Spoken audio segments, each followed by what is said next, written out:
Située à 10 km d'Abidjan, Anyama est une cité composite logée dans un plateau avec des rues délabrées. Composée en grande partie des populations Atié et surtout Dioula venues du Mali, de la Haute-Volta actuelle Burkina Faso, la ville a une population estimée à environ 146 000 habitants. L'agriculture est dominée par la culture du café, du cacao et de l'EVA. Dans cette localité, une activité commerciale de grande envergure s'y déroule. La présence de ces camions remorques stationnés le long des artères témoigne de la vitalité du secteur. Il s'agit du négoce de la noix de cola, une autre plante aussi cultivée dans la région. L'exportation annuelle est estimée à environ 20 000 tonnes. Kone Siaka, responsable de la coopérative Solidarité, a 23 ans d'expérience dans le domaine. Il nous situe sur les lieux et la politique de collecte. La cola ça vient d'Abengourou, Ma, Danane, Agnimilekuro, Divo. Sincèrement, ça vient beaucoup de comptes de la Côte d'Ivoire. Si ce n'est pas le nom seulement. Sincèrement, comme c'est une question de commerce, quand on va en Brousse, bon, on s'en va payer Kola à Genwa, Ma, Danane, à Bengourou. Et puis bon, on cherche camion maintenant pour charger Kola là pour venir. La cola est une denrée rarement périssable. Soucieux du bien-être des consommateurs, des dispositions sont prises pour leur éviter toutes sortes de situations dramatiques. Quand nous recevons de la cola de la brousse, nous procédons à des tris.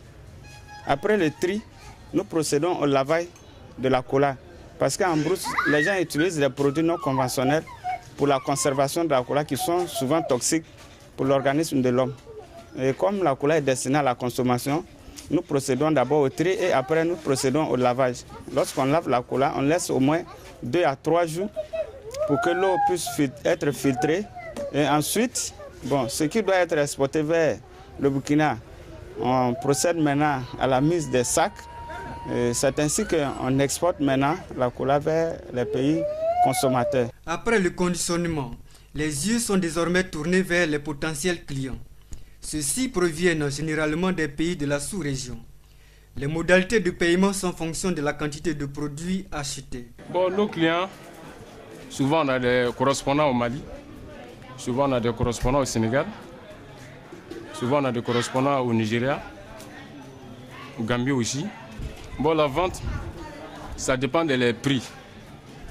Ça dépend de le temps. Les temps, les prix là, ça varie.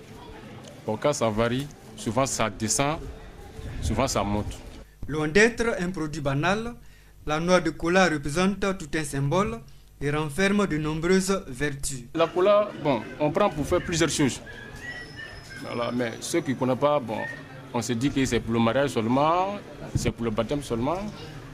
Or qu'il y a beaucoup de trucs qu'on fait avec ça. Ça peut être la peinture, ça peut être les comprimés.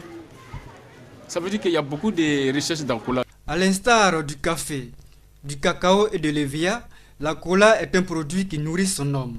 Cependant, force est de reconnaître que les acteurs de la filière rencontrent d'énormes difficultés. On rencontre beaucoup de problèmes sur la route. Voilà. Bon, par rapport à les agents, ils nous raquettent trop. Le transport, on souhaite que bon, ça n'a qu'à un peu diminuer encore. Vivement que les autorités ivoiriennes prêtent une oreille attentive aux préoccupations des acteurs de la filière cola en vue de leur permettre de mieux s'épanouir dans leurs activités.